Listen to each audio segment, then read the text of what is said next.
Ahora, comencemos. La mañana en que la vida de Mateo Morales se hizo añicos empezó como cualquier otro martes. Estaba en Monterrey, a varios estados de su casa en Jalisco, de pie en una sala de conferencias en el piso 32 de una torre de cristal, presentando la propuesta de su firma de arquitectura para un complejo de viviendas sustentables. Mateo había pasado 6 meses en este proyecto y los clientes, un consorcio de desarrolladores con conciencia ambiental, asentían con aprecio ante sus diseños. Su teléfono vibró durante la presentación. Luego otra vez, y otra vez. Mateo lo ignoró. Había aprendido al principio de su carrera que revisar el teléfono durante una presentación era la forma más rápida de perder un contrato. Continuó explicando su innovador sistema de recolección de agua de lluvia con voz firme y segura. A sus 34 años, había construido su reputación basándose en la confiabilidad y la concentración. Nada perturbaba a Mateo Morales. Hasta que todo lo hizo. Cuando la reunión finalmente terminó con éxito, con apretones de manos y promesas de tener los contratos redactados para el viernes, Mateo revisó su teléfono, 17 llamadas perdidas, 9 de su vecino Pedro Domínguez, 3 del 911 y 5 de números que no reconocía. Sus manos se quedaron heladas. El mensaje de texto de Pedro tenía una marca de tiempo de hacía 43 minutos, la cámara de tu patio. Revísala de inmediato. Llamando a la policía. ¿Tu hijo? Las piernas de Mateo casi le fallaron. Su hijo, Jaime de 6 años, quien le había rogado que no se fuera a este viaje, quien se había aferrado a su pierna en el aeropuerto con lágrimas corriendo por su pequeño rostro.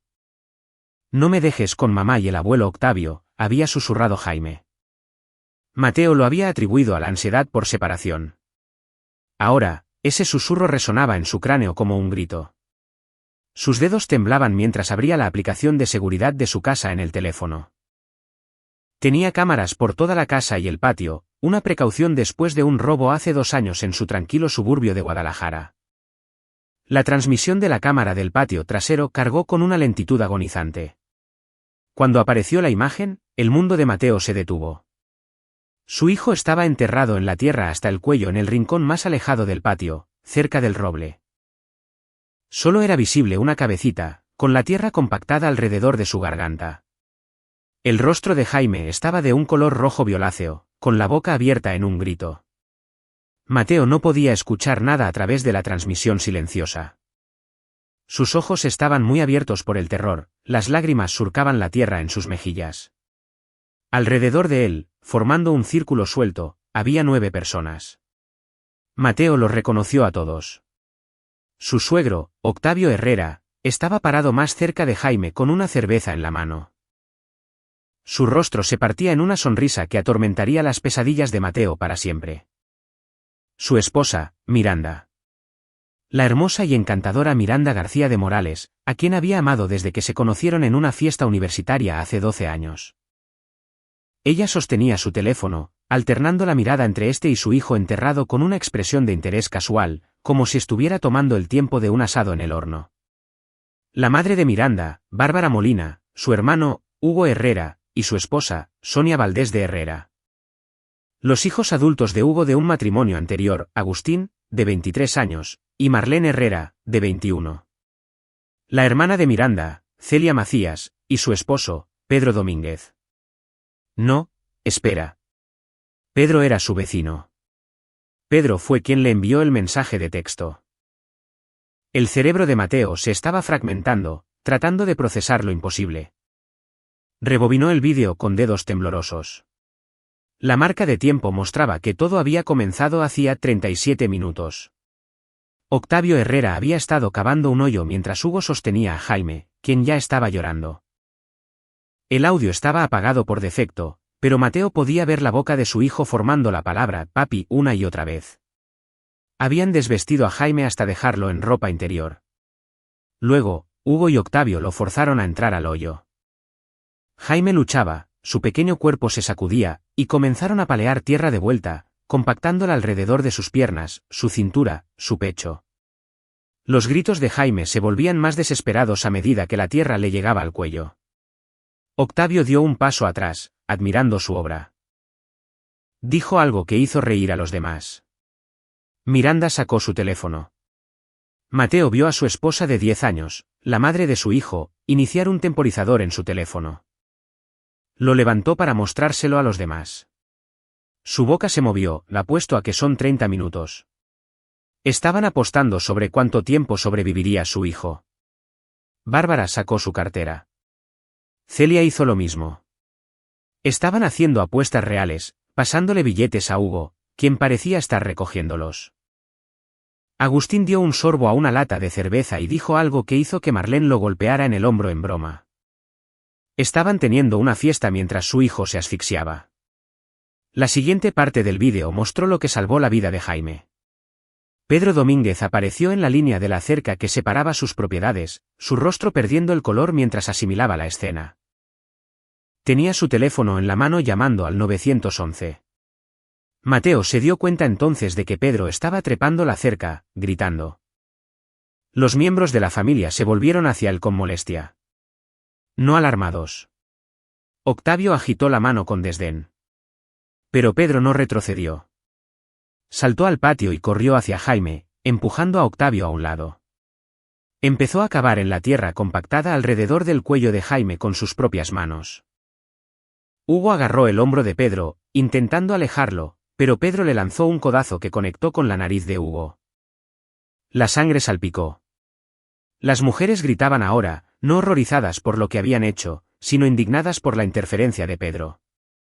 Bárbara incluso intentó golpear a Pedro con su bolso. Luego, las sirenas de la policía llenaron el fondo. Luces rojas y azules se reflejaban en la casa. Pedro siguió cavando frenéticamente, sacando tierra del pequeño cuerpo de Jaime. Mateo vio a los oficiales irrumpir en su patio trasero con las armas desenfundadas. Los vio apartar a Pedro de Jaime e inmediatamente comenzar a excavar alrededor de su hijo. Vio llegar a los paramédicos y sacar a Jaime del hoyo, su pequeño cuerpo inerte y cubierto de tierra. Los vio acostarlo en el césped y revisarle los signos vitales mientras los oficiales esposaban a su esposa, a su suegro, a su familia política. A los 9. El vídeo terminaba ahí. La marca de tiempo mostraba que pasaron 51 minutos desde el momento en que Octavio comenzó a cavar hasta el instante en que los paramédicos liberaron a Jaime. Mateo se quedó de pie en la sala de conferencias de Monterrey, mientras el teléfono se resbalaba de sus dedos entumecidos. Su colega, Arturo Zúñiga, lo atrapó antes de que cayera al suelo. Mateo, Dios mío, parece que te vas a desmayar. ¿Qué? Mateo recuperó su teléfono e hizo 2 llamadas. La primera fue al 911 en Guadalajara, aunque ellos ya lo sabían. Un despachador le informó que su hijo estaba siendo transportado al Hospital Infantil de Guadalajara. Estable pero traumatizado. 9 personas estaban bajo custodia. El detective Martín Fernández estaba a cargo del caso. La segunda llamada fue a un hombre que Mateo había conocido hacía 3 años, durante la peor semana de su vida. Un hombre que lo había ayudado con un problema que había requerido absoluta discreción y disposición para operar al margen de la ley. Un hombre que le dijo a Mateo, si alguna vez necesitas algo. Lo que sea, me llamas. Te debo la vida. Ricardo Carrillo contestó al primer tono. Morales, ha pasado un tiempo. ¿Richie? La voz de Mateo no sonaba como la suya. Era fría, plana, vacía. Te necesito. ¿Qué pasó? Mateo se lo contó en 3 oraciones. Hubo un largo silencio. Jesucristo. La voz de Ricardo se había vuelto baja. ¿Peligrosa? ¿Dónde estás? Monterrey. Tomaré el próximo vuelo a casa. Arrestaron a 9 personas. Pero, Richie. Sé lo que vas a pedir. Dalo por hecho. Aún no sabes lo que te voy a pedir. Sí, lo sé. Y la respuesta es sí. Envíame los nombres y los detalles.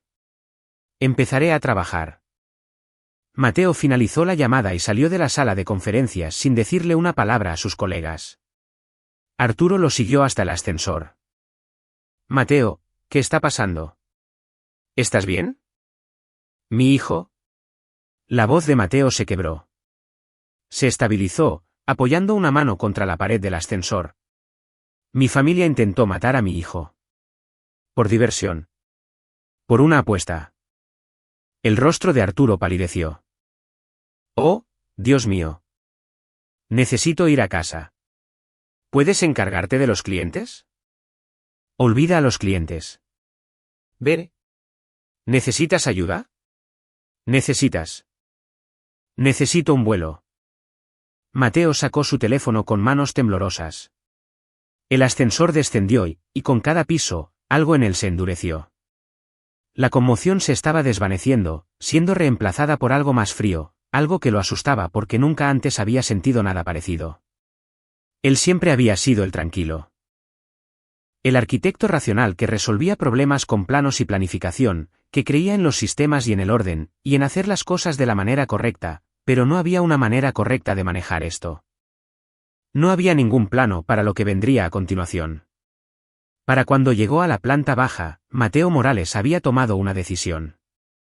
El sistema de justicia haría lo que pudiera y luego, cuando inevitablemente fracasara, porque siempre lo hacía, él haría lo que fuera necesario.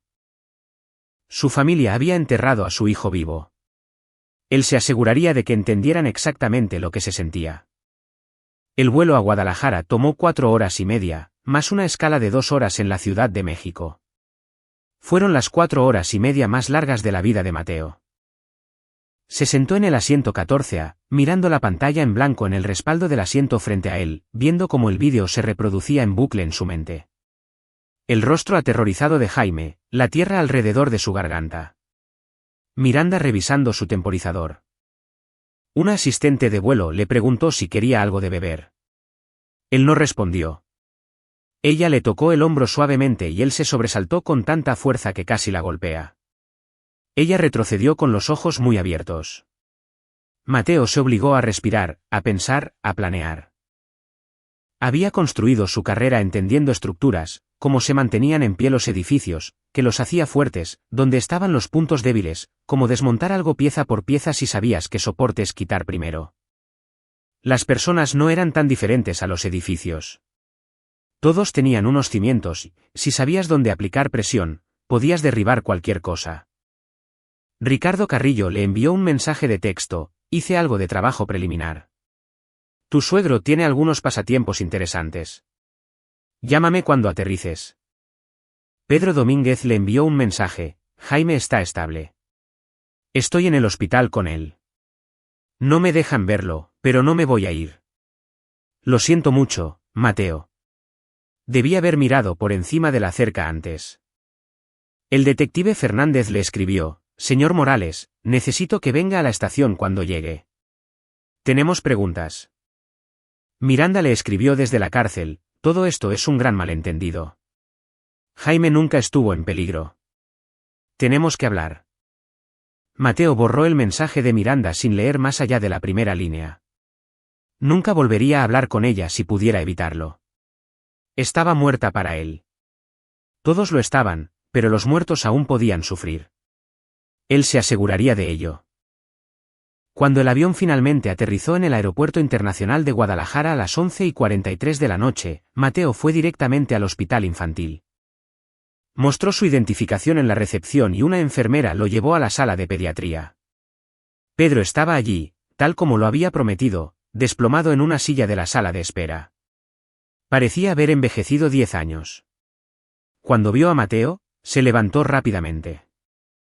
Mateo, Dios, lo siento mucho. Mateo lo abrazó. Pedro era la única razón por la que Jaime estaba vivo. Gracias. Gracias por ver, por llamar, por pelear con ellos. La voz de Pedro se quebró. Escuché risas. Estaba en mi patio haciendo una carne asada y escuché a gente reír, y pensé que ustedes estaban teniendo una fiesta. Luego escuché a un niño gritar y miré por encima de la cerca y vi. Se detuvo, su mandíbula tensa. ¿Qué clase de personas le hacen eso a un niño? El tipo de personas que no saldrán impunes de esto, dijo Mateo en voz baja. Pedro estudió su rostro. Mateo, conozco esa mirada.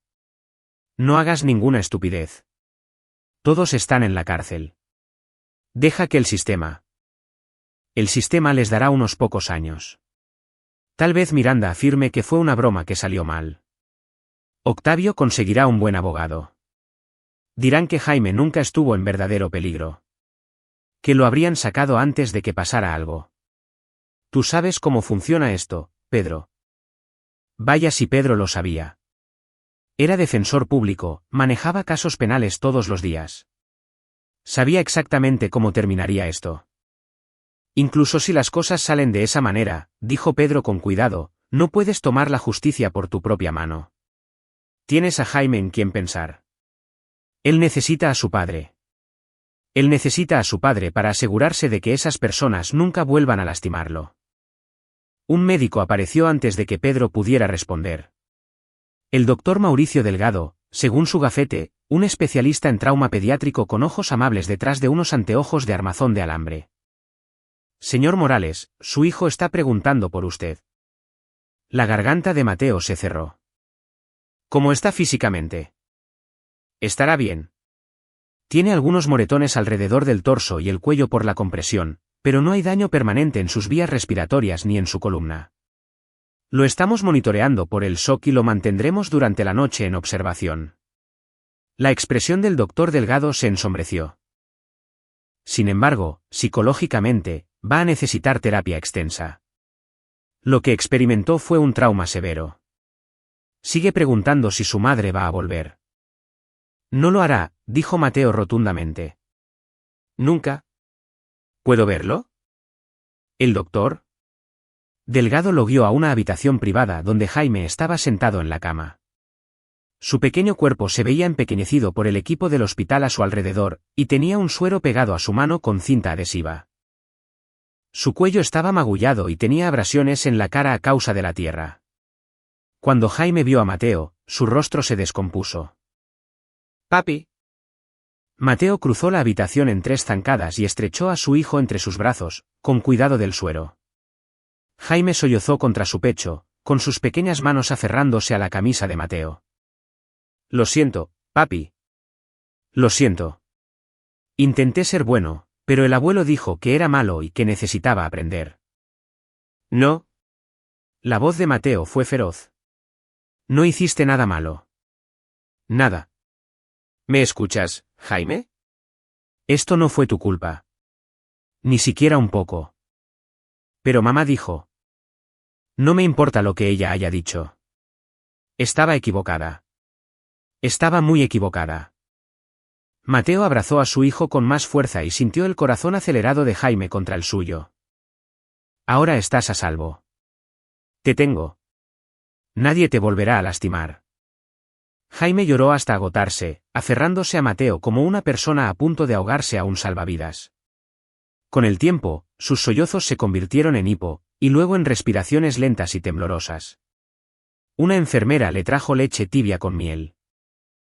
Mateo se quedó en la cama del hospital con Jaime acurrucado junto a él, acariciándole el cabello, murmurándole palabras tranquilizadoras hasta que Jaime finalmente cayó en un sueño intranquilo. ¿El doctor? Delgado regresó con una trabajadora social, una mujer llamada Renata Colinas, de modales amables pero con una mirada aguda. Señor Morales, necesitamos hablar sobre el cuidado de Jaime de ahora en adelante. Dado lo que pasó, Servicios Infantiles estará involucrado. Necesito hacerle algunas preguntas. Se trasladaron al pasillo, hablando en voz baja mientras una enfermera se quedaba sentada con Jaime. ¿Estaba al tanto de algún tipo de abuso en su hogar?, preguntó Renata. No, por Dios, no. Si lo hubiera sabido. Las manos de Mateo se apretaron formando puños. A veces viajo por trabajo. 2 o 3 veces al mes. Miranda siempre parecía estar bien con Jaime. Su familia venía mucho de visita, pero nunca vi nada que me preocupara. Eso no era del todo cierto, se dio cuenta con una claridad repugnante. Había habido señales, pequeñas cosas que él descartó. Hace 3 meses, Jaime se había estremecido cuando Octavio se acercó a despeinarlo. ¿No te gustan las manos ásperas del abuelo? Miranda se había reído para restarle importancia. Hace 6 semanas, Mateo llegó temprano a casa después de la inspección de una obra y encontró a Jaime encerrado en su habitación, llorando. Tiempo fuera por contestón, le había explicado Bárbara alegremente. El mes pasado, Jaime había hecho un dibujo en la escuela de personas paradas en círculo. Cuando su maestra le preguntó quiénes eran, Jaime había respondido, mi familia jugando a un juego. La maestra pensó que era tierno. Ahora Mateo se preguntaba de qué juego había sido testigo Jaime. No se había dado cuenta. Había estado tan enfocado en su carrera, en proveer para su familia, en ser exitoso, que había pasado por alto los gritos silenciosos de ayuda de su hijo. Esto no fue su culpa, dijo Renata gentilmente, leyendo su expresión. Los abusadores son hábiles para ocultar su comportamiento. Y por lo que me dijo la policía, esto parecía ser una escalada. Algo nuevo. ¿Cómo podría ser nuevo? La voz de Mateo se quebró. No decides de repente enterrar a un niño vivo por diversión. Eso no, la gente no se despierta un día y hace eso. Se sorprendería de lo que la gente es capaz, dijo Renata en voz baja. Especialmente en grupo. Las dinámicas de grupo pueden sacar lo peor de las personas. Se habilitan mutuamente, normalizan el comportamiento y lo convierten en un juego. Un juego. Habían convertido la vida de su hijo en un juego. ¿Qué pasa ahora?, preguntó Mateo. Jaime será liberado bajo su custodia mañana, asumiendo que el doctor Delgado lo dé de alta. El DIF hará una visita domiciliaria. Dado que su esposa está bajo custodia y usted no estuvo presente durante el incidente, no preveo que se le quite el cuidado de Jaime, pero tendrá que asegurarse de que no tenga contacto con las personas arrestadas. Eso significa que Miranda no volverá a casa, dijo Mateo. Voy a solicitar el divorcio de inmediato y una orden de restricción contra todos los involucrados. Bien. Jaime también necesitará terapia. Puedo recomendarle varios psicólogos infantiles excelentes que se especializan en trauma. Hablaron sobre la logística durante otros 20 minutos. Luego, Mateo regresó a la habitación de Jaime y llamó a Ricardo Carrillo desde el pasillo. Dime que encontraste algo, dijo Mateo. Oh, encontré muchísimo. La voz de Ricardo tenía un tono afilado. Octavio Herrera, 64 años, retirado de un puesto de mando medio en una planta de fabricación. Pero aquí está lo interesante. Tiene antecedentes penales juveniles sellados.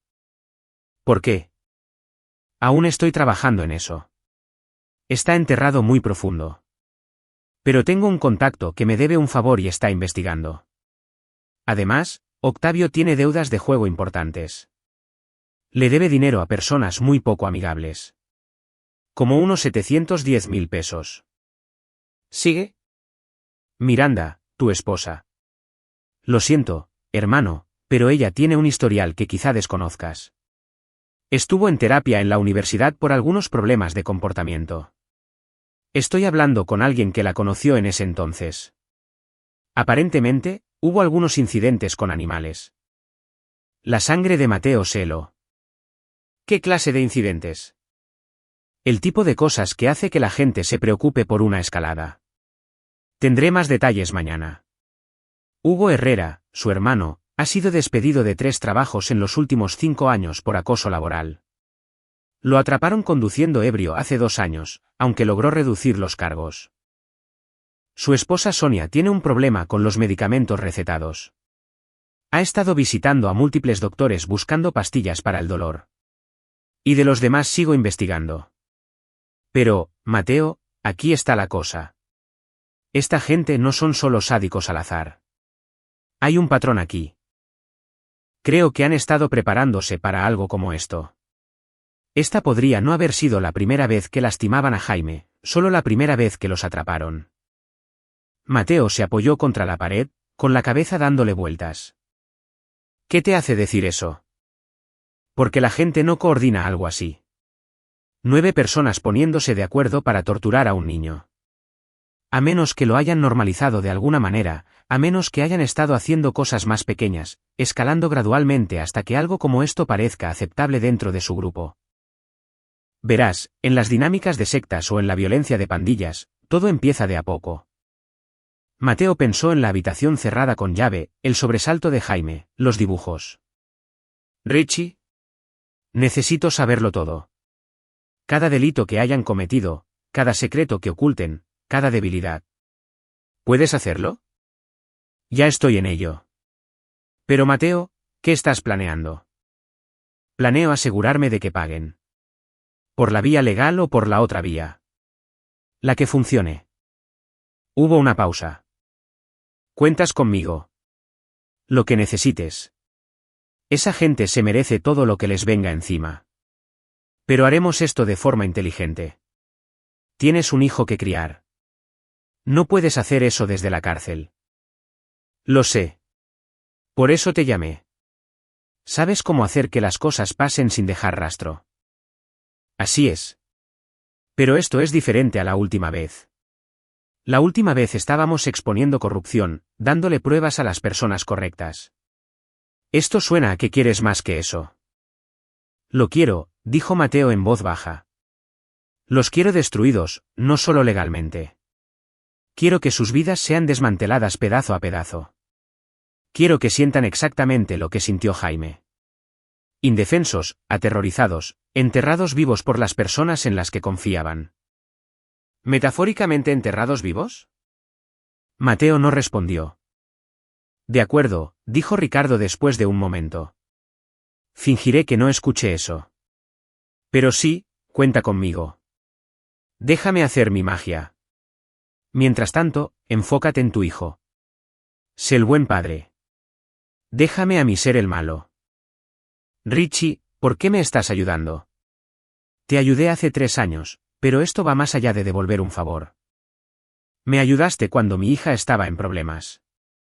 Cuando ese fiscal iba a hundirla por algo que no hizo. Encontraste la evidencia que probó su inocencia. Le salvaste la vida, Mateo. Ahora está en la universidad. Feliz, a salvo. Y decía en serio lo que te dije. Si alguna vez necesitas algo, ahí estaré. Esto cuenta. Después de colgar, Mateo se quedó en el pasillo del hospital durante mucho tiempo, mirando a la nada. Siempre había creído en hacer lo correcto, seguir las reglas, trabajar dentro del sistema. Había construido su carrera con cálculos precisos y una planificación cuidadosa, todo al pie de la letra. Pero el manual no tenía un capítulo para esto. No había un plano de qué hacer cuando tu familia intentaba asesinar a tu hijo por entretenimiento. Así que, él escribiría su propio capítulo, dibujaría su propio plano, construiría algo que el mundo nunca antes había visto. Una trampa tan perfecta, tan ineludible, que las 9 personas que habían enterrado a su hijo pasarían el resto de sus vidas deseando no haber nacido nunca. Regresó a la habitación de Jaime y se subió con cuidado a la cama del hospital junto a su hijo dormido. Jaime se removió, buscándolo incluso en sueños. Te tengo, susurró Mateo. Y voy a arreglar esto. Lo prometo. En la oscuridad, Mateo Morales comenzó a planear. El sol de la mañana se filtraba por las persianas del hospital en ángulos agudos, iluminando la pequeña figura de Jaime aún acurrucada contra el pecho de Mateo. Una enfermera entró a revisar los signos vitales, moviéndose en silencio, y su expresión se suavizó al verlos. ¿Cómo durmieron? Susurró. Inquietos. Pesadillas. Mateo había estado despierto durante todas ellas, abrazando a Jaime en cada llanto quejumbroso, en cada respingo involuntario. Cada vez que la respiración de Jaime se aceleraba hacia el pánico, Mateo le había susurrado palabras tranquilizadoras hasta que su hijo se calmaba. ¿El doctor? Delgado apareció una hora más tarde con los papeles de alta y referencias a 3 psicólogos infantiles. Quiero ver a Jaime de vuelta aquí en una semana para una cita de seguimiento. O antes si nota algún síntoma preocupante. Dificultad para respirar. Ansiedad severa. Disociación. ¿Qué es la disociación? Preguntó Jaime desde la cama, con una vocecita. Es cuando tu cerebro intenta protegerte de recuerdos aterradores haciéndote sentir muy lejos de ellos, explicó el doctor Delgado con dulzura. Como si te vieras a ti mismo desde fuera de tu cuerpo. Me sentí así ayer, dijo Jaime en voz baja. Cuando estaba en el hoyo, era como si estuviera viendo a alguien más. A un niño pequeño que se parecía a mí, pero en realidad no era yo. ¿El doctor? Delgado y Mateo intercambiaron miradas sombrías. Para el mediodía, estaban en casa. Mateo se estacionó en la entrada de su casa colonial de 2 pisos en el tranquilo suburbio de Guadalajara y sintió que estaba llegando a la escena de un crimen, que, supuso, lo era. El patio trasero todavía estaba acordonado con cinta policial. Podía ver el hoyo desde el camino de entrada. La tierra amontonada al lado. El roble proyectando sombras sobre la tierra removida como una lápida. Jaime también lo vio. Su pequeña mano apretó la de Mateo. Ya no quiero ir al patio trasero. No tienes que hacerlo nunca más si no quieres. ¿Podemos tapar el hoyo? Sí. Hoy Pedro estaba esperando en el porche delantero. Ayudó a llevar las cosas de Jaime adentro mientras Mateo acomodaba a su hijo en el sofá con caricaturas y su animal de peluche favorito, un oso abrigador llamado Capitán Garras. En la cocina, Pedro habló en voz baja. El detective me llamó esta mañana. A todos les van a leer los cargos esta tarde.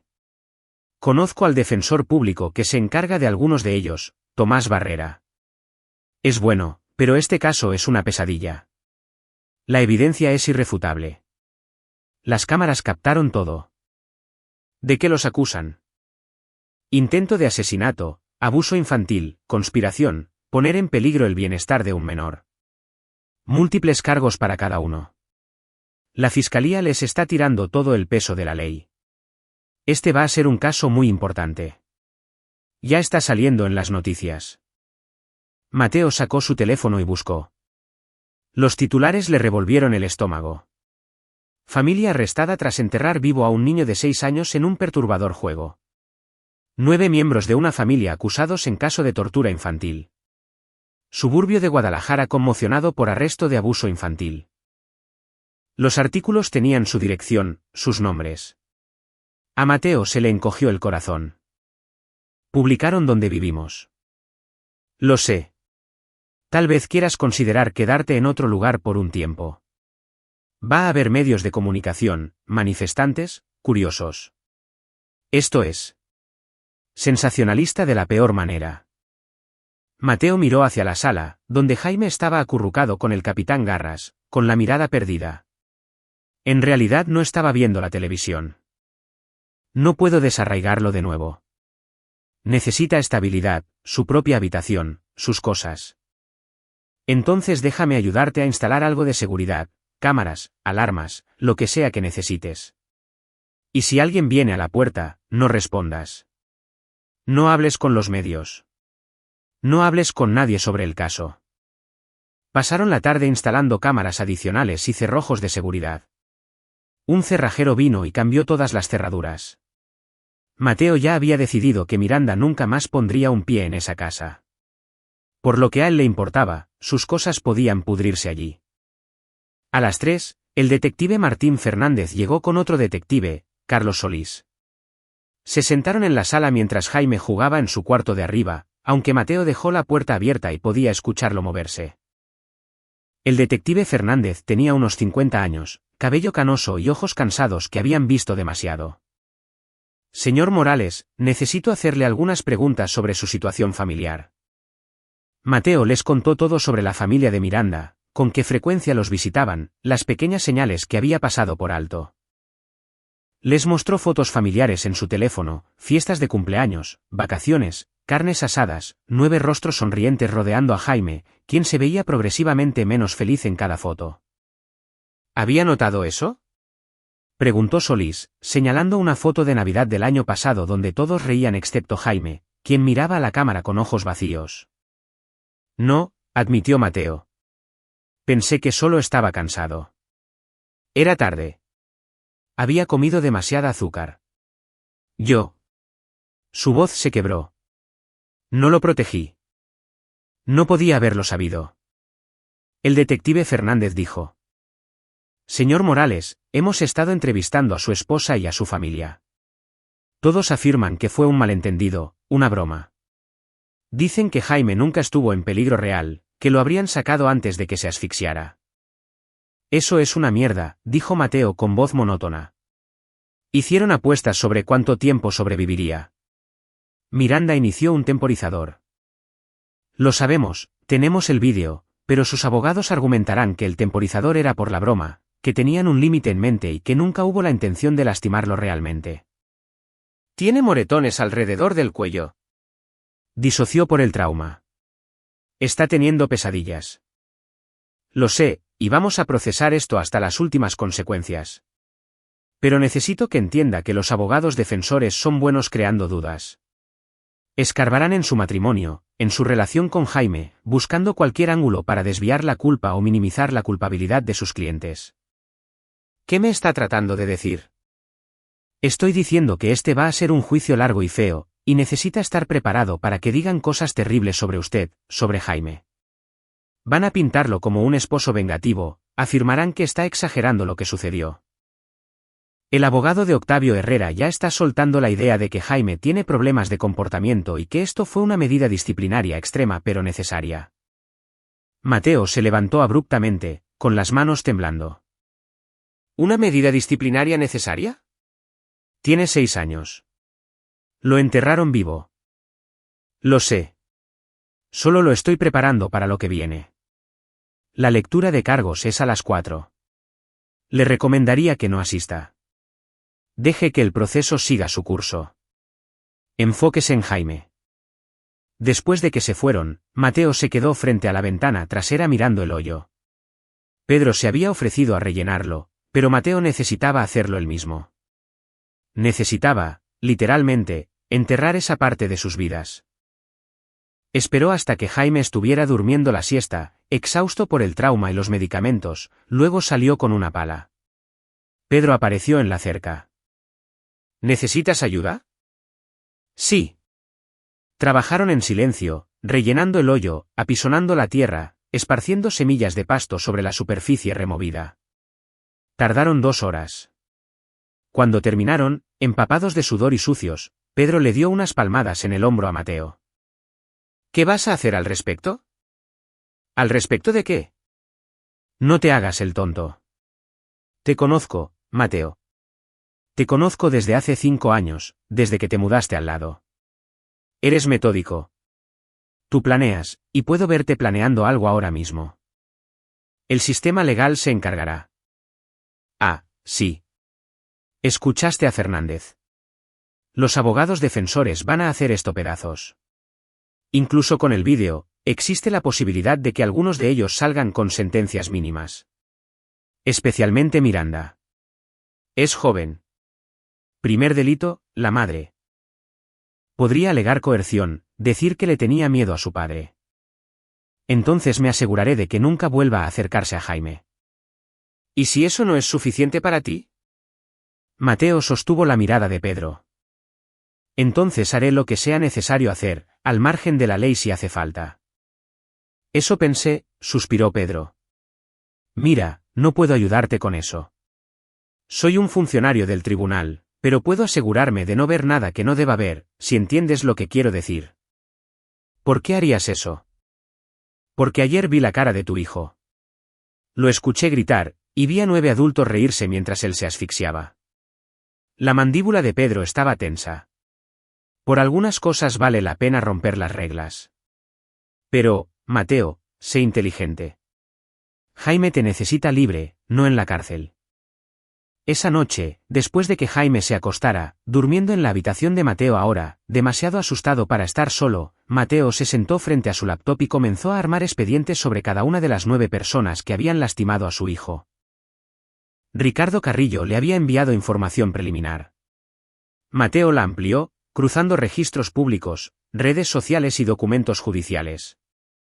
Creó una hoja de cálculo con columnas para cada persona, nombre completo, edad, ocupación, antecedentes penales, debilidades conocidas, relación con Jaime. Octavio Herrera, 64 años, jubilado. Deudas de juego. Antecedentes juveniles sellados. Líder del grupo.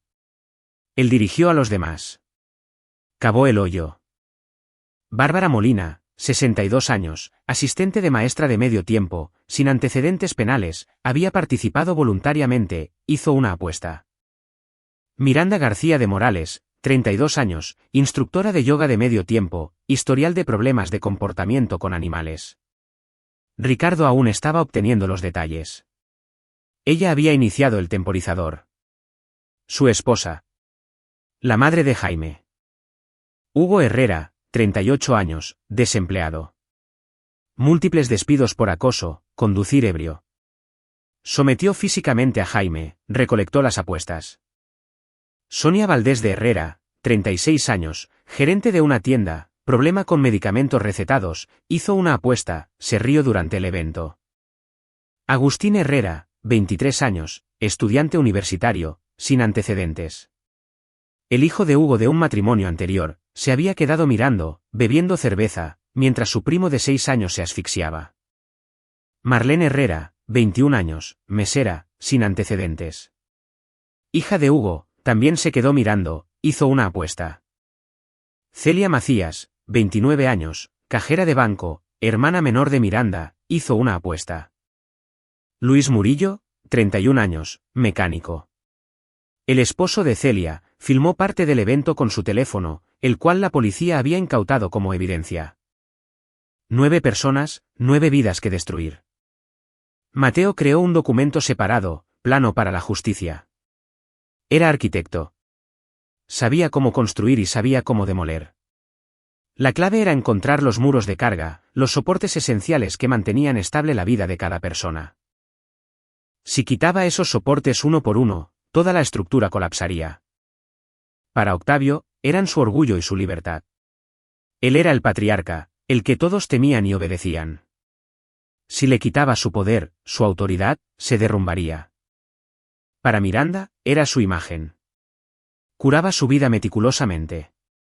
La madre perfecta, la instructora de yoga, la defensora del bienestar espiritual en Instagram. Si destruía esa imagen, si la exponía como el monstruo que era, no le quedaría nada. Para los demás, encontraría sus puntos débiles, sus secretos, las cosas que harían cualquier cosa por ocultar. Su teléfono sonó a medianoche. Ricardo Carrillo, conseguí algo de información sobre los antecedentes juveniles de Octavio. Mi contacto cumplió. ¿Estás sentado? Dime.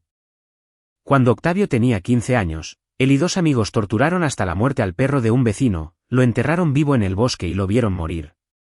Los atraparon, pasaron tiempo en la correccional de menores. Los registros se sellaron cuando cumplió 18 años. La visión de Mateo se nubló por la rabia. Él ya ha hecho esto antes.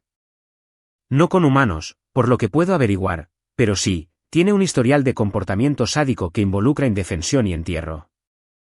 La psicología encaja. Probablemente vio a Jaime como una escalada. Su siguiente nivel. ¿Y Miranda?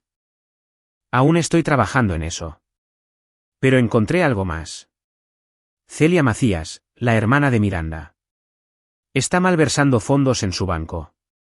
No mucho. Unos cientos por aquí y por allá, pero es suficiente para meterla a la cárcel. Ella cree que está siendo cuidadosa, pero está dejando un rastro enorme. ¿Puedes probarlo? Puedo conseguir pruebas. La pregunta es, ¿qué quieres hacer con eso? Mateo se quedó mirando su documento de planos. Una idea se estaba formando. Quiero usarlo, dijo lentamente. No para entregarla, sino para controlarla. Si sabe que tenemos pruebas, hará lo que sea para mantenerlo en silencio, incluso testificar contra los demás. ¿Quieres que coopere, hacer que se vuelva en contra de su propia familia? Sí. Eso es frío, hermano. Me gusta. Ricardo hizo una pausa. Pero tienes que tener cuidado. Si sabe que la estás chantajeando, podría acudir a la policía. No si lo hacemos bien. No si cree que tiene la oportunidad de salvarse a sí misma sacrificando a los demás. Hablaron de estrategia durante 1 hora más. Para cuando colgaron, él ya tenía en su lugar la primera pieza de su plan. Celia Macías sería su cuña. La usaría para romper el frente unificado de la familia, para hacer que brindara testimonio sobre las dinámicas familiares, sobre el control que Octavio ejercía sobre todos, sobre la participación de Miranda. A cambio, le ofrecería un trato privado, al margen del sistema legal. No entregaría las pruebas de su malversación si cooperaba por completo. Era manipulación. Era chantaje. Era profundamente poco ético. Y a Mateo no le importaba. Estas personas habían enterrado a su hijo vivo. La ética había muerto en ese hoyo junto con la inocencia de Jaime. Durante los siguientes 3 días, Mateo adoptó una rutina. Las mañanas eran para Jaime. Desayuno, conversaciones tranquilas, empezando a reconstruir la sensación de seguridad de su hijo. La doctora Delgado los había remitido con una psicóloga infantil llamada doctora Violeta Rosales, especialista en trauma. Jaime tenía su primera cita programada para la siguiente semana. Las tardes eran para la batalla legal. Mateo contrató al mejor abogado de divorcios en Guadalajara, un tiburón llamado Ernesto Navarro, quien echó un vistazo a la evidencia y prometió que Miranda no vería ni un solo peso, ni tendría un minuto de custodia. Este es el caso más claro que he visto en mi vida, dijo Ernesto. El juez te otorgará la custodia total, probablemente una orden de restricción permanente. Tendrá suerte si no pierde todos sus derechos de patria potestad. Quiero que los pierda, dijo Mateo. Por completo, para siempre. Presionaremos para lograrlo. Mateo también contrató a una abogada penalista para que representara sus intereses como víctima en el caso contra los 9 acusados. Martín Fernández le había advertido que los juicios podrían llevar un año o más, con múltiples audiencias, mociones y retrasos. No tengo un año, le dijo Mateo a su abogada, una mujer astuta llamada Juana Santander. Mi hijo tiene 6 años. Cada día que esas personas no son castigadas es otro día en que se pregunta si van a volver por él. Presionaré por un juicio rápido. Pero señor Morales, tiene que prepararse para la posibilidad de acuerdos de culpabilidad. La Fiscalía podría ofrecer sentencias reducidas a cambio de declaraciones de culpabilidad, especialmente para los miembros más jóvenes de la familia que pueden argumentar que estaban siguiendo las órdenes de Octavio. Nada de acuerdos. Quiero juicios. Los quiero en el estrado, dejando constancia de que admiten lo que hicieron. Ese es su derecho a solicitarlo como víctima. Pero, en última instancia, es decisión del fiscal. Las noches eran para planear la venganza. Ricardo Carrillo llamaba todas las noches con actualizaciones. Había compilado expedientes detallados sobre los 9 acusados, con información financiera, secretos y vulnerabilidades. Las deudas de juego de Octavio eran peores de lo que se había reportado al principio. Le debía 1.250.000 pesos a un corredor de apuestas con conexiones en el crimen organizado. Había estado haciendo los pagos, pero apenas. Un pago fallido y estaría en graves problemas. Bárbara Molina, su exesposa, se había casado 4 veces. Cada divorcio había sido conflictivo, con acusaciones de abuso emocional. Su tercer esposo había presentado una orden de restricción contra ella, la cual fue retirada como parte del acuerdo de divorcio. Ella también tenía ingresos no declarados. Una familia adinerada le estaba pagando por debajo de la mesa para darles clases particulares a sus hijos, evadiendo impuestos. Hugo Herrera caminaba sobre hielo delgado con la manutención de sus 2 hijos. Le debía a su exesposa 530.000 pesos en pagos atrasados. Agustín y Marlene, sus hijos adultos, apenas le hablaban la mayor parte del tiempo. Lo toleraban por dinero. El problema con los medicamentos recetados de Sonia era financiado visitando a varios médicos y falsificando recetas. Ricardo tenía pruebas de sus visitas a 5 doctores diferentes en 6 meses, obteniendo recetas superpuestas de opioides. Luis Murillo, el esposo de Celia, tenía una novia. Había estado engañando a Celia durante 8 meses con una mujer llamada Laura Montero, de su taller mecánico. Ricardo tenía fotos, mensajes de texto, recibos de hoteles. Sobre Miranda, Ricardo había encontrado la información sobre sus años universitarios. Había sido expulsada de su primera universidad, antes de transferirse a donde conoció a Mateo, por torturar al gato de su compañera de dormitorio. El gato tuvo que ser sacrificado. Los adinerados padres de Miranda habían pagado para mantener el asunto en silencio, lograron sellar el registro de la expulsión e hicieron desaparecer todo. Ella tiene un patrón, dijo Ricardo. Primero animales, ahora escaló a tu hijo. Es un comportamiento en serie. Es sádica. ¿Podemos usar el incidente del gato en un juicio? Depende. Su abogado intentará bloquearlo por ser perjudicial e irrelevante, pero si podemos establecer un patrón de comportamiento, mostrar la escalada, podría ser admitido. Juana Santander debería presionar para que así fuera. Mateo agregó toda esta información a sus archivos. Su plano estaba tomando forma. En el día 4 después del rescate de Jaime, Mateo hizo su primer movimiento. Hizo que Ricardo le enviara un paquete a Celia Macías a su trabajo, el banco donde estaba malversando fondos. Adentro había una memoria USB que contenía la evidencia de su robo junto con una nota. Sé lo que hiciste. No solo a Jaime. Todo. Llama a este número esta noche a las 10 de la noche, a solas. Si no lo haces, esto irá a la policía mañana. El número era de un teléfono desechable que Mateo había comprado en efectivo. A las 10 de la noche, sonó. Hola, Celia, dijo Mateo. Su voz era tranquila, controlada. Mateo. Sonaba aterrorizada. ¿Qué es esto? ¿Qué quieres? Quiero que entiendas tu situación. Participaste en la tortura de mi hijo. Hiciste una apuesta sobre cuánto tiempo sobreviviría. Te quedaste ahí parada y lo viste asfixiarse. No fue así. Octavio nos obligó. No me mientas. Eres una adulta. Tomaste decisiones. Y ahora vas a enfrentar las consecuencias. Pero aquí está la cosa, Celia. Tienes opciones. ¿Qué opciones? La evidencia en ese USB prueba que has estado robándole a tu banco. Unos 160.000 pesos en los últimos 18 meses. Eso es delito de malversación. Combinado con los cargos de abuso infantil, estás enfrentando un mínimo de 20 años. Ella empezó a llorar. Por favor. Lo pagaré. Estaba desesperada. Me recortaron las horas. Luis no gana lo suficiente. No me importan tus excusas. Esta es tu opción. Testificas contra los demás. Dices la verdad sobre Octavio, sobre cómo él organizó esto, sobre la participación de Miranda, sobre todo. Le das a la fiscalía una declaración completa. Cooperas por completo. Y, a cambio, yo no entrego esta evidencia. ¿Me estás chantajeando? Sí.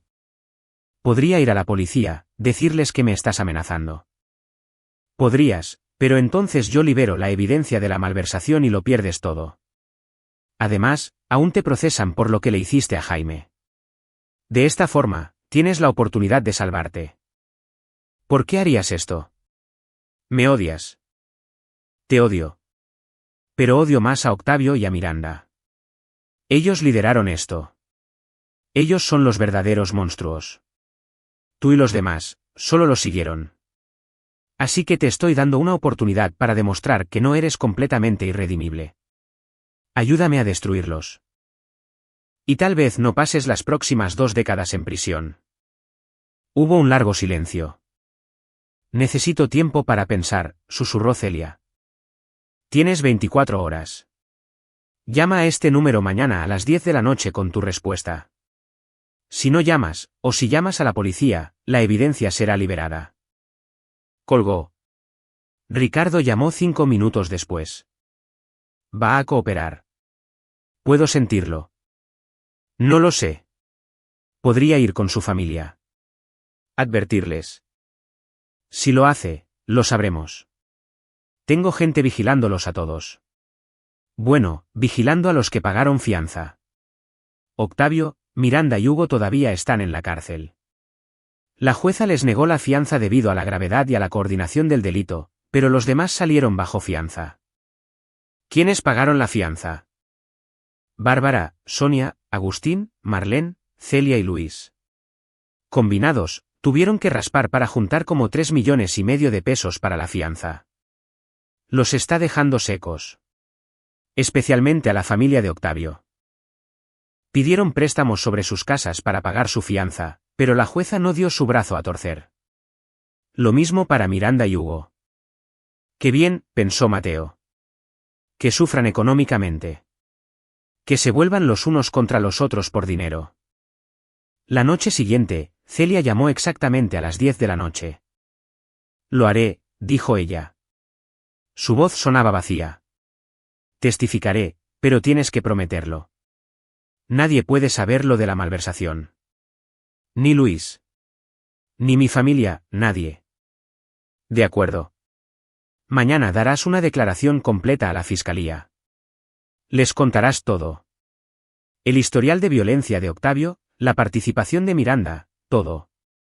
No te guardes nada. Haz eso y la evidencia de la malversación desaparecerá. ¿Cómo sé que cumplirás tu palabra? No lo sabes. ¿Pero sabes qué pasará si no cumples la tuya? La evidencia se hará pública. Tu matrimonio terminará. Tu vida terminará. Así que, ¿cumple tu palabra, Celia? Ella colgó. Al día siguiente, Celia Macías entró a la fiscalía y rindió una declaración de 4 horas. Juana Santander llamó a Mateo esa tarde. No sé qué hizo, pero Celia Macías nos acaba de entregar el caso en bandeja de plata. Está corroborando todo lo que sospechábamos sobre el control que Octavio ejerce sobre la familia, la participación voluntaria de Miranda, la planificación que implicó todo esto. El fiscal está encantado. ¿Será suficiente para lograr condenas? Combinado con la evidencia en vídeo, absolutamente. Los abogados defensores van a entrar en pánico. Esto lo cambia todo. Una menos, pensó Mateo. Faltan 8. Pero destruir a Celia había sido fácil. Era débil, estaba asustada, ya era culpable de otro delito que él podía usar a su favor. Los demás serían más difíciles. Y Octavio, Miranda y Hugo, los 3 principales que orquestaron todo. Ellos serían los más difíciles de todos. Pero Mateo tenía tiempo. Tenía recursos. Tenía a Ricardo Carrillo. Y, lo más importante, tenía motivación. Cada noche, abrazaba a su hijo a lo largo de las pesadillas. Cada mañana, veía a Jaime luchar para desayunar, para jugar, para sentirse seguro en su propia casa. Esa era toda la motivación que necesitaba. La familia que había enterrado vivo a su hijo estaba a punto de aprender lo que se sentía ser lenta y metódicamente destruido. Y a diferencia de ellos, Mateo no lo convertiría en un juego. Lo convertiría en una forma de arte. 2 semanas después del incidente, llegó la audiencia preliminar. Mateo se sentó en la galería de la sala del tribunal viendo a los 9 acusados entrar uno por uno, esposados por las muñecas. Octavio se movía como un rey destronado pero desafiante, los hombros hacia atrás, los ojos escaneando la sala con una rabia apenas contenida. Cuando su mirada se posó en Mateo, hubo un destello de algo oscuro y desafiante, como si dijera, tú empezaste esta guerra. Miranda no lo miraba. Mantenía la cabeza gacha, con el cabello cayendo hacia adelante para ocultar su rostro, interpretando el papel de la mujer avergonzada y rota. Era una actuación. Mateo había vivido con ella durante 10 años. Conocía todas sus actuaciones. Este era su personaje de víctima vulnerable, diseñado para ganarse la simpatía de la jueza y el jurado. Hugo Herrera le sonrió con desdén a la fiscal cuando leyó los cargos. Los miembros más jóvenes de la familia, Agustín, Marlene, Celia, Luis, todos lucían aterrorizados y empequeñecidos. Sonia lloraba dramáticamente. Bárbara estaba sentada con rostro de piedra, sin mostrar ninguna emoción. La jueza, una mujer severa llamada jueza Constanza Benítez, revisó los cargos con visible disgusto. Intento de asesinato, abuso infantil agravado, conspiración, poner en peligro el bienestar de un menor y privación ilegal de la libertad. He revisado las pruebas presentadas por la Fiscalía, incluyendo el material en vídeo que solo puedo describir como profundamente perturbador. Los abogados defensores presentaron sus mociones, reducciones de fianza para los que aún estaban detenidos, juicios separados para cada acusado, supresión de la evidencia en vídeo por ser perjudicial, evaluaciones psicológicas para los acusados. La jueza Benítez denegó la mayoría de ellas. La evidencia en vídeo es fundamental en este caso y no será suprimida. En cuanto a los juicios separados, dada la naturaleza coordinada de este crimen, me inclino a juzgar a los acusados principales juntos. Retomaremos este asunto más cerca del juicio. Luego llegó el momento que Mateo había estado esperando. El fiscal auxiliar, Tirso Montero, llamó a Celia Macías al estrado como testigo cooperante. Celia parecía haber envejecido 5 años en 2 semanas. Prestó juramento con una mano temblorosa y evitó mirar a su familia. Señorita Macías, comenzó Tirso, ¿puede describir los eventos del 17 de junio? El testimonio de Celia fue devastador. Describió cómo Octavio había convocado a todos a su casa la noche anterior. Les dijo que tenía que enseñarle una lección a Jaime sobre el respeto y la obediencia. Como Miranda había apoyado el plan con entusiasmo, diciendo que Jaime necesitaba aprender cuáles eran las verdaderas consecuencias. Como todos habían acordado encontrarse en la casa de Mateo y Miranda al día siguiente mientras Mateo estaba de viaje. ¿Alguien se opuso a este plan?, preguntó Tirso. Yo lo hice. La voz de Celia se quebró. Dije que sonaba peligroso. Pero Octavio dijo que yo estaba siendo blanda, que los niños de hoy en día no eran criados correctamente porque todos eran demasiado dóciles. Dijo que cuando él era niño, la verdadera disciplina significaba miedo real. Y todos los demás estuvieron de acuerdo con él. Miranda dijo. Hizo una pausa, secándose las lágrimas. Miranda dijo que Jaime se había estado apegando demasiado a Mateo, cuestionando su autoridad, y que esto le recordaría a quién pertenecía. La sala del tribunal estalló en murmullos. La jueza Benítez exigió silencio golpeando su mazo. ¿Qué sucedió cuando todos llegaron a la casa? Octavio nos hizo cavar el hoyo mientras Miranda mantenía a Jaime distraído adentro. Le dijo que iban a jugar un juego especial con el abuelo. Cuando el hoyo estuvo listo, Hugo sacó a Jaime afuera. Jaime ya estaba llorando, diciendo que no quería jugar. Miranda le dijo que si no participaba, le diría a Mateo que se había portado mal, y que Mateo estaría decepcionado de él. Las manos de Mateo se apretaron contra la banca frente a él, usaban su nombre para manipular a Jaime, haciéndole creer a su hijo que él estaría enojado. La manipulación era tan malvada como el abuso físico. Celia continuó, describiendo el hoyo, el entierro, las apuestas. Octavio dijo que sería divertido ver cuánto aguantaba Jaime. Dijo que los niños son más duros de lo que la gente cree. Miranda puso un temporizador y dijo 30 minutos. Bárbara apostó a los 45. Yo. Sollozó. Yo aposté 20 minutos porque pensé que si apostaba poco, lo sacarían más rápido. Pero nadie lo sacó, dijo Tirso. No, simplemente nos quedamos ahí, bebiendo, riendo. Jaime estaba gritando y nosotros solo. Solo nos quedamos ahí. Luis lo estaba grabando. Agustín estaba recibiendo apuestas sobre si Jaime se desmayaría. Y entonces Pedro miró por encima de la cerca y empezó a gritar, y todo se desmoronó. Los abogados defensores la interrogaron agresivamente, intentando desacreditar su testimonio, sugiriendo que estaba inventando cosas para conseguir un trato. Pero Celia se mantuvo firme. No tenía ningún trato, insistió. Solo estaba diciendo la verdad. Cuando terminó la audiencia, la jueza Benítez fijó las fechas para el juicio.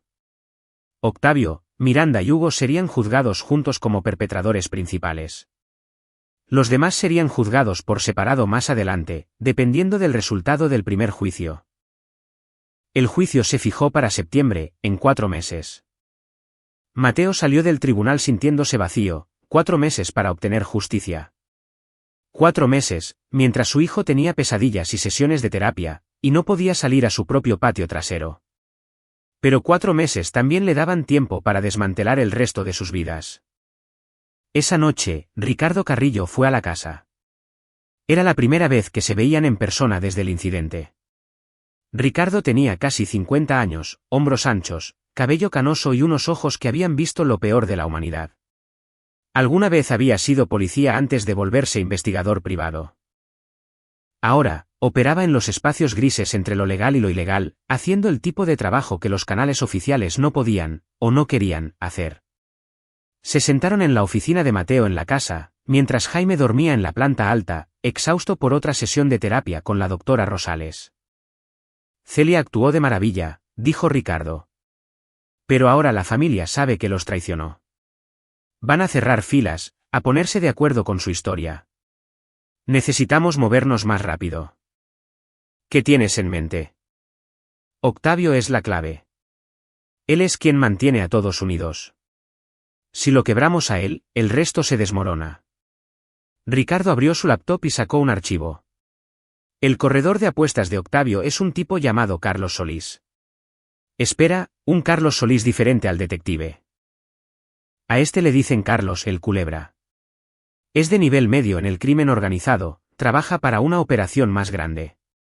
Octavio le debe 1.250.000 pesos y lleva 2 semanas de retraso en su pago. Así que Carlos ya lo está presionando. Exactamente. Pero aquí está la cosa.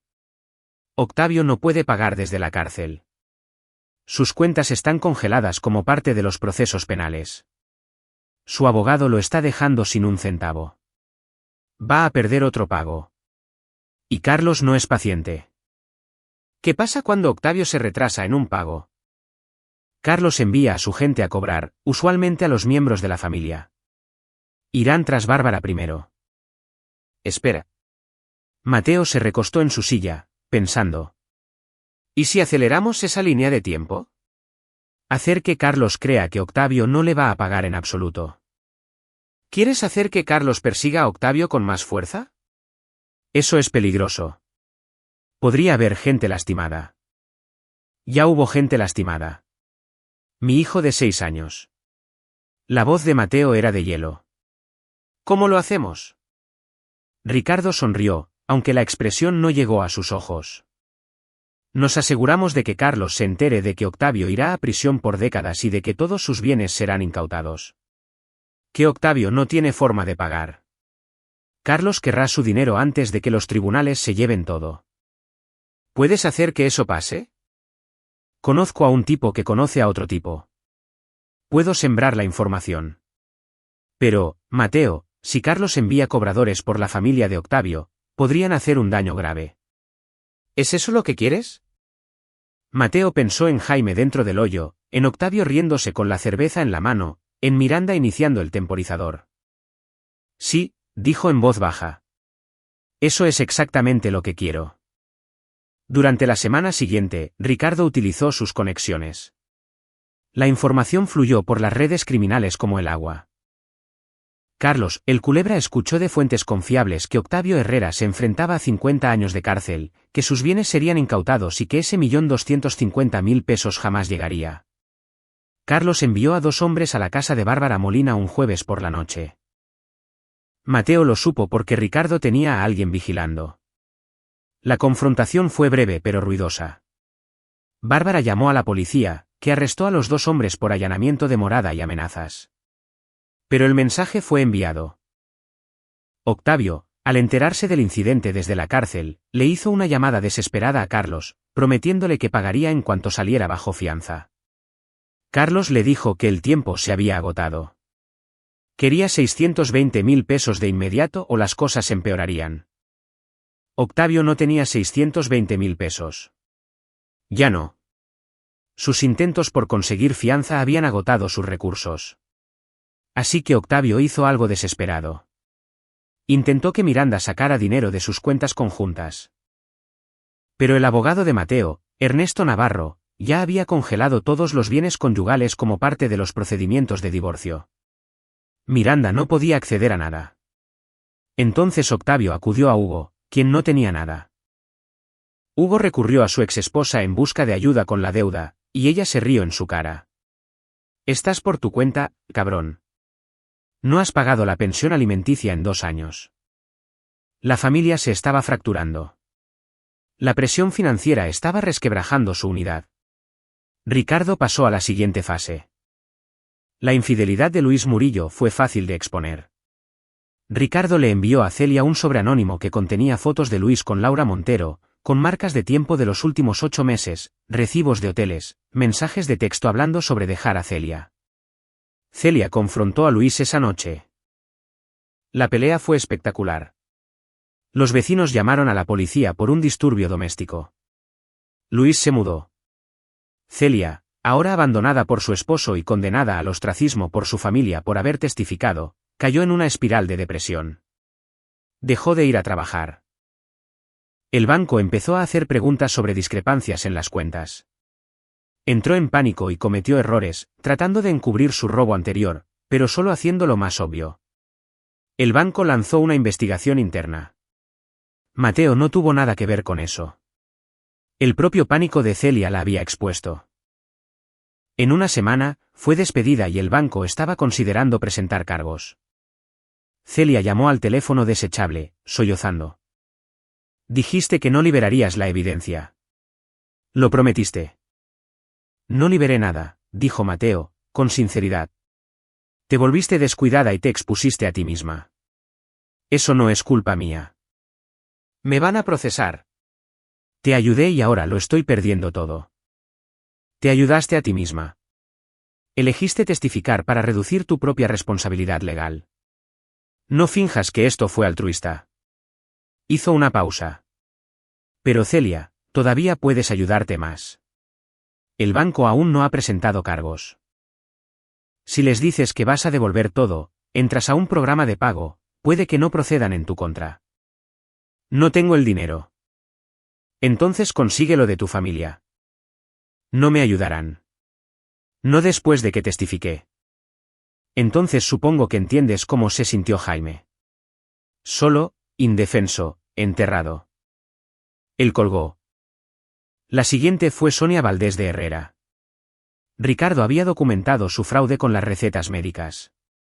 Pero en lugar de entregarlo a las autoridades, envió copias a su empleador, una gran cadena minorista con estrictas políticas sobre las drogas. Sonia fue despedida en cuestión de días. Llamó a Hugo desde un teléfono público, gritando que lo estaba perdiendo todo. Hugo, ahogándose en sus propios problemas, le dijo que lo resolviera ella misma. Su matrimonio, ya tenso, colapsó. Sonia se mudó y solicitó la separación. Agustín y Marlene Herrera, los hijos adultos de Hugo, fueron más fáciles de quebrar porque eran débiles.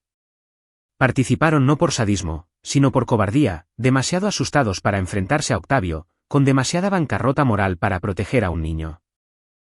Ricardo se encargó de que sus empleadores recibieran pistas anónimas sobre su participación en el caso de abuso infantil. Ambos fueron despedidos. Sus redes sociales se inundaron de acusaciones y amenazas. Agustín fue expulsado de sus clases universitarias por manifestantes. El departamento de Marlene fue vandalizado con la palabra abusadores de niños pintada con aerosol en la puerta. Ambos intentaron cooperar, ofreciéndose a testificar contra Octavio y Miranda, pero la fiscalía ya tenía el testimonio de Celia. No tenían nada nuevo que ofrecer. Una a una, las 9 personas que torturaron a Jaime estaban siendo aisladas, doblegadas y destruidas. Pero Mateo no estaba satisfecho. Los demás eran daño colateral. Él quería que los 3 principales sufrieran más, Octavio, Miranda y Hugo. Y tenía planes especiales para ellos. 3 meses antes del juicio, Ricardo acudió a Mateo con una oportunidad. Octavio salió bajo fianza. Dijo que Carlos finalmente le dio una extensión después de que Octavio prometiera cederle su casa. Pero Octavio ya está libre, quedándose con Bárbara. Eso es un error. Debería haberse quedado en la cárcel donde es seguro. ¿Seguro de qué? Mateo sonrió y no fue una expresión agradable. Seguro de mí. Mateo, escucha. Sé lo que estás pensando, pero si lo tocas, si algo le pasa, te conviertes en el malo. La defensa te pintará como un desquiciado, un violento. Perjudicará el caso de la fiscalía. No lo voy a tocar. Voy a hacer que él mismo se destruya. Ricardo se inclinó hacia adelante. Te escucho. Octavio es un narcisista. Toda su identidad se basa en ser el patriarca, el que tiene el control. Necesita que la gente le tema y lo obedezca. ¿Qué le pasa a un narcisista cuando pierde todo el control? Cuando todos lo abandonan, se quiebra. Exactamente. Ya hemos fracturado a su familia. Ahora nos aseguramos de que él sepa que todos se están volviendo en su contra. El testimonio de Celia fue solo el comienzo. Haremos que Bárbara solicite una orden de restricción en su contra. Haremos que Hugo haga una declaración culpando a Octavio de haberlo coaccionado. Haremos que Octavio sea tan tóxico que ni siquiera su propia familia lo apoye. ¿Cómo hacemos que Bárbara y Hugo se vuelvan contra él? Lo de Bárbara es fácil. Está aterrorizada por los cobradores de Carlos. Si nos aseguramos de que ella sepa que Octavio la puso en peligro y no la protegerá, cortará los lazos para salvarse. Hugo está desesperado por dinero. Le ofrecemos una manera de conseguirlo. Una demanda civil contra Octavio por causarle problemas legales a Hugo. Hugo demanda a Octavio. Octavio pierde lo poco que le queda. Eso es. Ricardo hizo una pausa, impresionado a pesar de sí mismo. Eso es brillante y perfectamente legal. Soy arquitecto. Sé cómo derribar estructuras. Durante las siguientes 6 semanas, Mateo ejecutó su plan con precisión quirúrgica. Bárbara Molina fue fácil de manipular. Ricardo se encargó de que recibiera otra visita de los cobradores de Carlos, quienes dejaron en claro que seguirían viniendo hasta que Octavio pagara. Bárbara, aterrorizada, presentó una orden de restricción contra Octavio, alegando que él había puesto su vida en peligro con sus deudas y comportamiento. El tribunal la concedió. A Octavio se le prohibió contactar a su exesposa.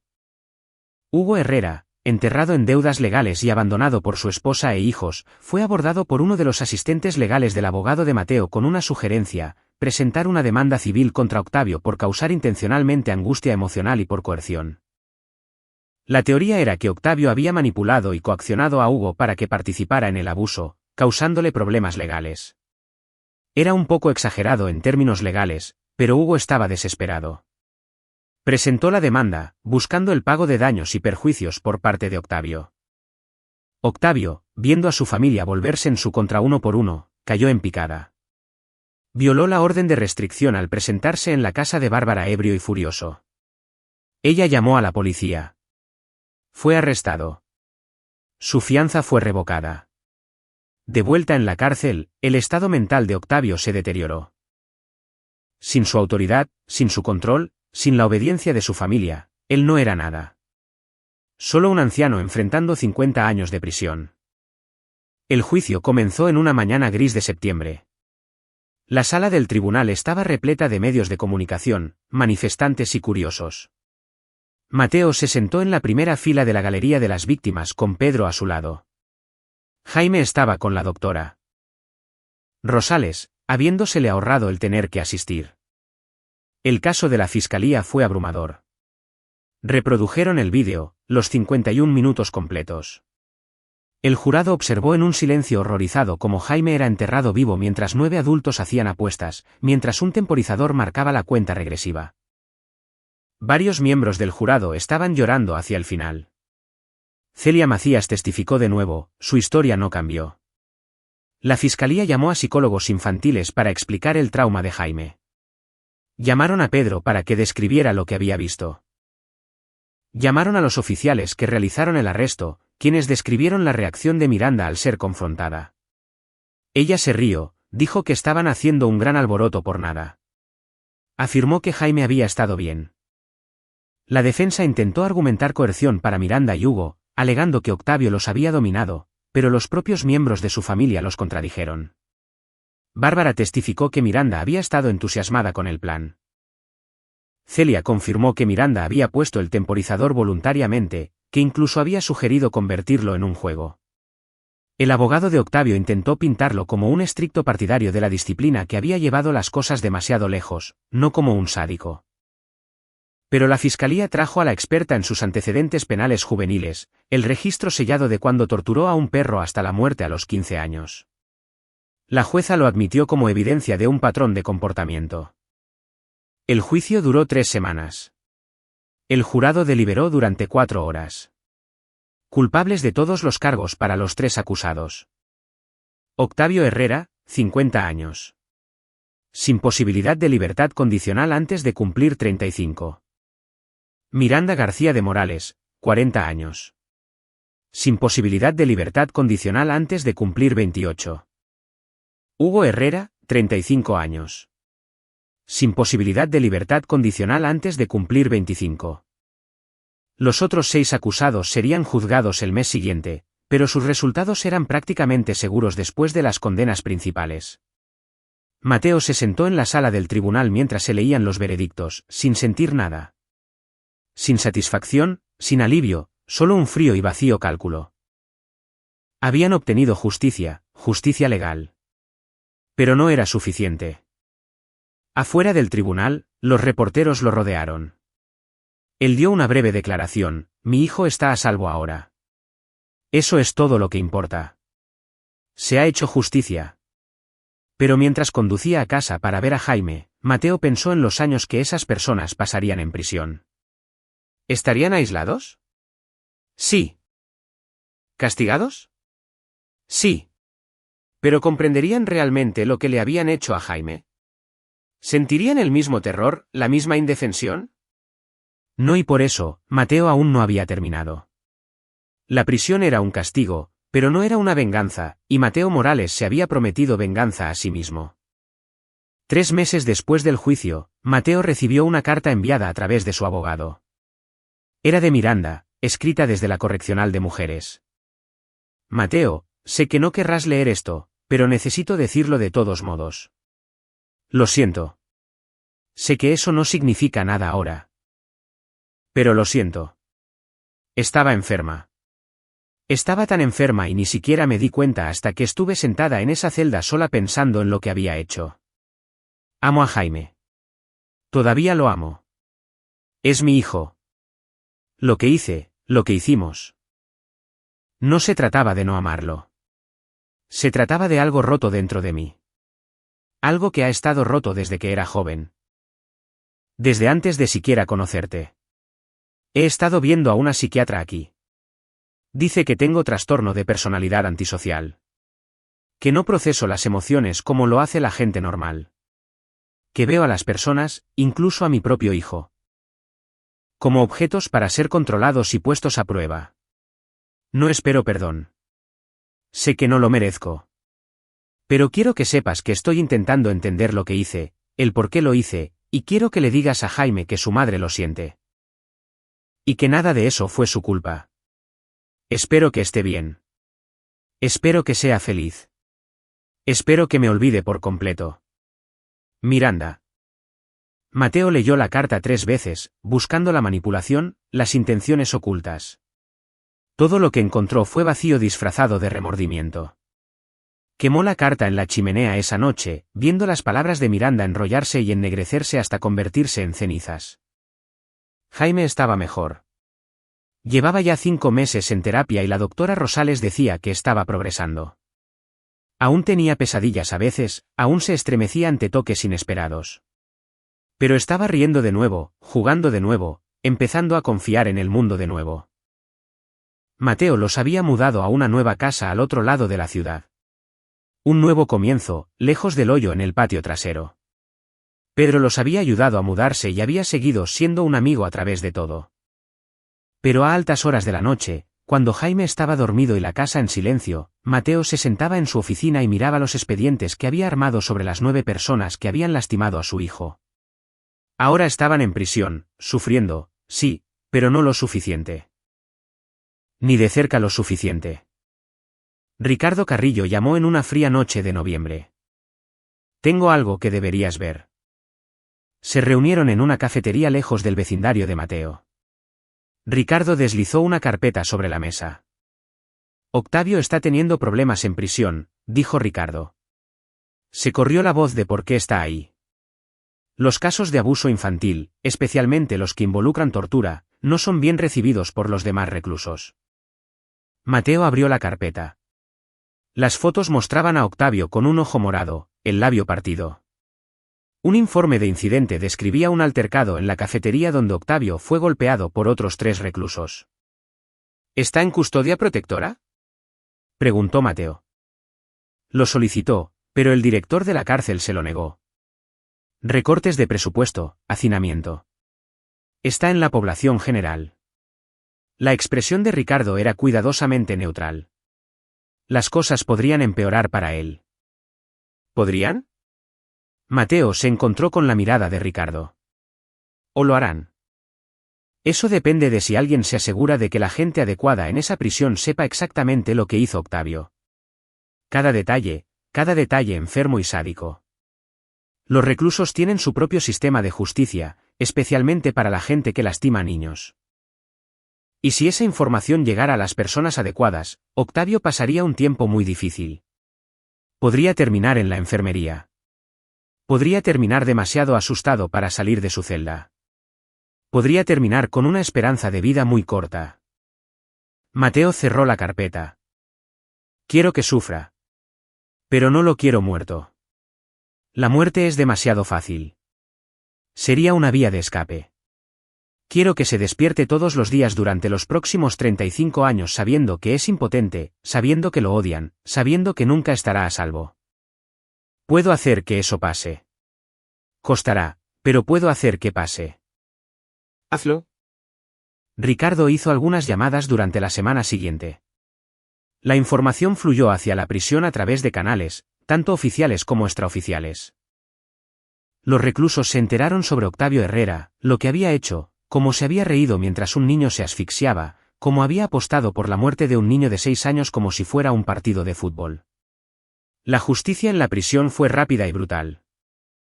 Octavio fue atacado 2 veces en un mes. La segunda vez lo mandaron al hospital de la prisión durante una semana. Cuando se recuperó, fue aislado en su celda 23 horas al día para su protección. Pero ni siquiera ahí estaba a salvo. Los guardias que conocían sus crímenes miraban hacia otro lado, cuando otros reclusos encontraban oportunidades para lastimarlo. Octavio Herrera pasó sus días aterrorizado, exactamente igual que Jaime. A Miranda le fue diferente. Las prisiones de mujeres trataban a las abusadoras de niños con menos violencia, pero con un tipo especial de ostracismo. Fue rechazada, aislada, se le negaron las pequeñas amabilidades que hacían tolerable la vida en prisión. Nadie le hablaba. Nadie se sentaba con ella. Existía en silencio y sola. Le escribió a Mateo una y otra vez. Él nunca respondió. Que se preguntara si siquiera las leía. Que existiera en la incertidumbre y la impotencia. Hugo Herrera intentó sobrevivir manteniendo un perfil bajo, pero era débil. Siempre lo había sido. Recibía palizas regularmente, no por ser específicamente un abusador de niños, sino por ser un lastre, cobarde, llorón, patético. Su propio compañero de celda lo despreciaba. Los otros 6 acusados recibieron sentencias que oscilaban entre los 15 y los 25 años. Pasarían mucho tiempo en prisión, pero su sufrimiento sería menos severo. Habían sido seguidores, no líderes. Pero para los 3 principales, Octavio, Miranda y Hugo, Mateo se había asegurado de que su tiempo en prisión fuera un infierno en la tierra. Y, aún así, no era suficiente. A un año del rescate de Jaime, Mateo estaba de pie en el patio trasero de su nueva casa, viendo a su hijo jugar en unos columpios que Pedro le había ayudado a construir. Jaime se reía, impulsándose más alto, su pequeño rostro brillando de alegría. ¿La doctora? Rosales había dicho que Jaime llevaría las cicatrices de su trauma para siempre, pero que era resiliente. Los niños a menudo lo eran. Crecería sabiendo que su madre lo había lastimado, pero también sabiendo que su padre lo había salvado, sabiendo que era amado y protegido. Eso tendría que ser suficiente. En cuanto a Mateo, había logrado lo que se propuso. Las 9 personas que habían lastimado a Jaime estaban en prisión, sufriendo. Sus vidas estaban destruidas. Sus familias se habían fracturado. Nunca volverían a lastimar a nadie. Se había hecho justicia, tanto legal como personal. Pero en las noches tranquilas, Mateo todavía pensaba en aquel día, en el material del vídeo, en el rostro de su hijo morado por la asfixia, con los ojos muy abiertos por el terror, en 9 adultos riéndose. Y se preguntaba si alguna cantidad de venganza podría alguna vez equilibrar esa balanza, o si algunos pecados eran simplemente demasiado enormes para llegar a ser pagados. Jaime lo llamó desde el columpio. «Papi, mira esto». Mateo se acercó, haciendo a un lado sus oscuros pensamientos, y atrapó a su hijo cuando Jaime saltó del columpio. Ambos cayeron al césped en un montón de risitas. «¿Viste?», preguntó Jaime, sin aliento. «¿Viste qué alto llegué?». «Lo vi». «¿Estabas volando?». «Sí». Jaime sonrió. Luego su sonrisa se desvaneció un poco. «Papi, ¿puedo preguntarte algo?». «Lo que sea, amiguito». «¿Mamá va a volver alguna vez?». Mateo atrajo a Jaime hacia él. No, no lo hará. Tomó decisiones muy malas y ahora tiene que mantenerse lejos. Pero eso no significa que hayas hecho nada malo. Y no significa que no seas amado. Me tienes a mí. Tienes a la doctora Rosales. Tienes al tío Pedro. Tienes a mucha gente que te quiere. ¿Crees que mamá me quería? Creo que lo intentó, de la única forma que sabía. Pero no fue suficiente. No fue lo correcto. Se encontró con los ojos de Jaime. Pero eso no es culpa tuya, y no es tu problema arreglarlo. Tu trabajo es solo ser un niño. Jugar, aprender y ser feliz. ¿Puedes hacer eso? Jaime lo pensó y asintió. Puedo intentarlo. Eso es todo lo que te pido. Entraron a la casa mientras el sol se ponía, dejando el columpio moviéndose suavemente con la brisa. En los meses y años que siguieron, la vida continuó. Jaime prosperó. Hizo amigos en su nueva escuela. Se unió a la liga infantil de béisbol. Tenía días buenos y días malos, pero los días buenos empezaron a superar a los malos. Mateo regresó a su firma de arquitectura. Aunque hacía menos viajes, mantenía su trabajo cerca de casa. Arturo Zúñiga se convirtió en un amigo genuino, alguien que entendía por lo que había pasado Mateo sin necesidad de que se lo explicara. Pedro siguió siendo su vecino y un amigo cercano de la familia. Alguien a quien Jaime llamaba tío Pedro y en quien confiaba ciegamente. Ricardo Carrillo se mantuvo en contacto, reportándose cada pocos meses. ¿Aún necesitas mis servicios?, preguntaba. No, respondía siempre Mateo. Pero gracias por todo lo que hiciste. Cuando quieras. Tu hijo está vivo porque nos movimos rápido. Y esa gente está sufriendo porque nos movimos con inteligencia. Sin arrepentimientos.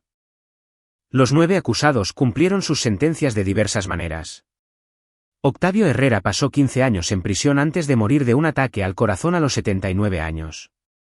Murió solo, sin que nadie lo llorara, habiendo sido atacado 43 veces durante su encarcelamiento. Los ataques lo dejaron físicamente destrozado y psicológicamente quebrantado. Sus últimos años los pasó en una silla de ruedas, aterrorizado de cada sombra.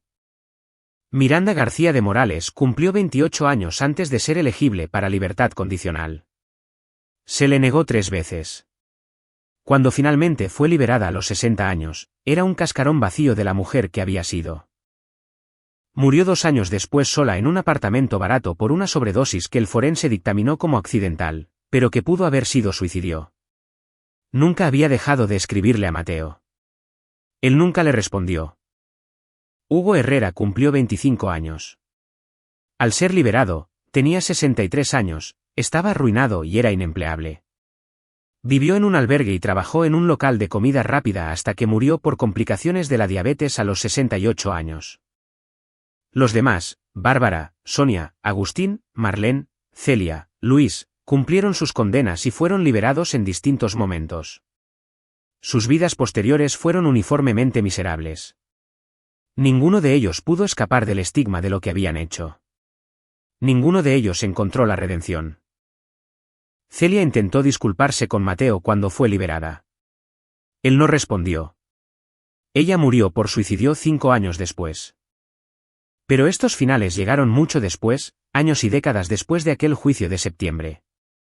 En las secuelas inmediatas, en los meses posteriores a que se hiciera justicia, Mateo tuvo que aprender a vivir con lo que había hecho. Había manipulado, chantajeado y orquestado el sufrimiento. Había utilizado a Ricardo Carrillo para asegurarse de que la prisión fuera un infierno para Octavio, Miranda y Hugo.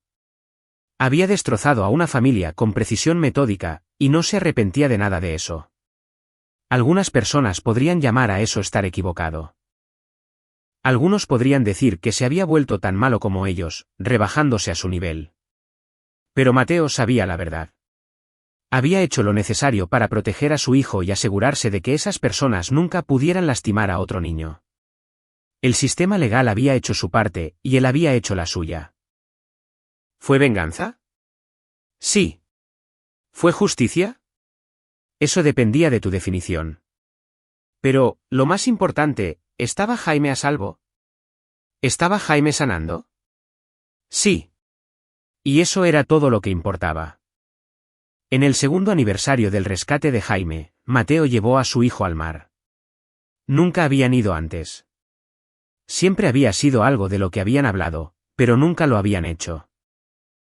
Caminaron por la playa, con Jaime corriendo por delante para perseguir las olas, recogiendo conchas, riéndose de las gaviotas.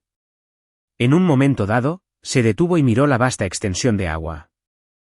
«Es tan grande», dijo Jaime. «No puedes ver el final». «No, no puedes».